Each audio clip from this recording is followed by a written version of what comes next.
CM ఇంట్లో కీలక సమావేశం నెలకొంది. దానికి సంబంధించిన బ్రేకింగ్ అప్డేట్ చూస్తున్నాం. హైదరాబాద్ జూబ్లీ హిల్స్ లోని సీఎం రేవంత్ రెడ్డి ఇంట్లో కీలక సమావేశం జరుగుతోంది. ఇప్పుడు కాళేశ్వరం కమిషన్ నివేదికను సీఎం రేవంత్ రెడ్డికి మంత్రి ఉత్తమ్ సమర్పించారు. భేటీలో ఇరిగేషన్ శాఖ స్పెషల్ సిఎస్ ప్రశాంత్ పాల్గొన్నారు. కాళేశ్వరం కమిషన్ ప్రభుత్వానికి మధ్య సమన్వయకర్తగా ప్రశాంత్ పాటిల్ వ్యవహరించారు. రాబోతున్న కేబినెట్ లో నివేదికపై చర్చించబోతున్నారు.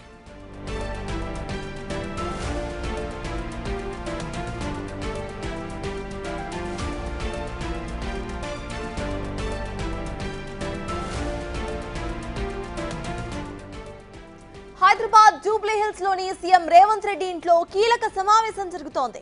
కాళేశ్వరం కమిషన్ నివేదికను సీఎం రేవంత్ రెడ్డి మంత్రి ఉత్తమ్ సమర్పించారు. భేటీలో ఇరిగేషన్ శాఖ స్పెషల్ సిఎస్ ప్రశాంత్ పాల్గొన్నారు.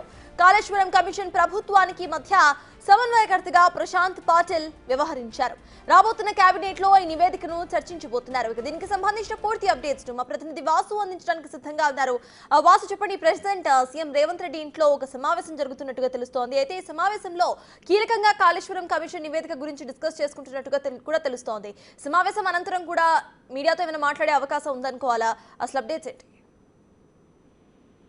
సతాజ్, ముఖ్యమంత్రి రేవంత్ రెడ్డి జూబ్లీహిల్స్ నివాసంలో కూడా మంత్రులతో సమావేశం కొనసాగుతోంది. ప్రధానంగా కూడా కాళేశ్వరం కమిషన్ నివేదికకు సంబంధించి ప్రధానంగా ఈ భేటీ జరిగినట్టుగా తెలుస్తోంది. మంత్రులు డిప్యూటీ సీఎం బట్టి విక్రమార్క, సిఎస్ రామకృష్ణరావుతో పాటు ఇరిగేషన్ శాఖ మంత్రి ఉత్తమ్ కుమార్ రెడ్డి కూడా ఈ భేటీలో ఉన్నారు. మరోపక్క కాళేశ్వరం కమిషన్ నివేదికకు సంబంధించి కూడా మంత్రి ఉత్తమ్ కుమార్ రెడ్డి కొద్దిసేపటి క్రితమే రేవంత్ రెడ్డికి ఆ యొక్క నివేదిక కాపీని అందించారు. అయితే భేటీలో ఇప్పటికే సిఎస్ తో పాటు ఎవరైతే ఇరిగేషన్ శాఖ స్పెషల్ సిఎస్ గా పనిచేసినటువంటి ప్రశాంత్ పాటిల్, ఆయన కాళేశ్వరం కమిషన్ కు ప్రభుత్వానికి మధ్య సమన్వయకర్తగా వ్యవహరించారు. ఆయన ప్రశాంత్ పాటిల్ కూడా ఈ భేటీలో ఉన్నారు. అయితే ప్రధానంగా ఇప్పటి వరకు కూడా పీసీ ఘోష్ కమిషన్ ఇచ్చినటువంటి నివేదికలో ఉన్నటువంటి అంశాలేంటి, ఎవరెవరిపైన చర్యలు తీసుకోవాలి, ఎలాంటి చర్యలు తీసుకోవాలి అన్న అంశం పైన ఎలాంటి నివేదికలు పేర్కొన్నారు. వాటన్నిటిని కూడా త్వరలోనే అధ్యయనం చేసి రానున్న 2 వారాల్లో జరగబోయేటువంటి కేబినెట్ భేటీలో కూడా ఈ యొక్క నివేదికలో ఉన్నటువంటి అంశాలపైన కేబినెట్ చర్చించబోతోంది. ఆ తర్వాత ప్రభుత్వం ఈ యొక్క కమిషన్ సూచించినటువంటి నివేదికలోని అంశాల వారిగా చర్యలకు కూడా ఆదేశాలు జారీ చేసే అవకాశం కనిపిస్తోంది. ప్రధానంగా ఈ భేటీ అయితే గంటకు పైగా కొనసాగుతున్న పరిస్థితి కనిపిస్తోంది. ముఖ్యమంత్రి రేవంత్ రెడ్డి నివాసంలో ఈ భేటీ కంటిన్యూ అవుతుంది. కేవలం కాళేశ్వరం నివేదికతో పాటు స్థానిక ఎన్నికలకు సంబంధించినటువంటి వ్యవహారం పైన, ఎందుకంటే రేపు మరి కాసేపట్లో ముఖ్యమంత్రి ఢిల్లీ బయలుదేరి వెళ్లనున్నారు. మరోపక్క రానున్న 2 రోజుల తర్వాత కూడా ఢిల్లీలో బీసీ రిజర్వేషన్ల అంశాలకు సంబంధించి ఉద్యమం కొనసాగుతున్న నేపథ్యం కావచ్చు, స్థానిక ఎన్నికలు హైకోర్టు గడువు దగ్గర సమీపిస్తున్న నేపథ్యం కావచ్చు, వీటిపైన కూడా ముఖ్యమంత్రి రేవంత్ రెడ్డి మంత్రులతో చర్చిస్తున్నట్టుగా సమాచారం అవుతుంది. ప్రధానంగా మాత్రం కాళేశ్వరం కమిషన్ నివేదిక ప్రభుత్వానికి అందినటువంటి నేపథ్యంలో తదుపరి చర్యలు ఎలా ఉండాలి, ఏ విధంగా ముందుకెళ్లాలి, ఎలాంటి ఏదైతే ఇబ్బంది రాకుండా కూడా ఉండే విధంగా చాలా జాగ్రత్తగా ముందుకెళ్లాలని ఇప్పటికే సిఎస్ తో పాటు ఇతర అధికారులకు, మంత్రులకు కూడా ముఖ్యమంత్రి సూచించారు.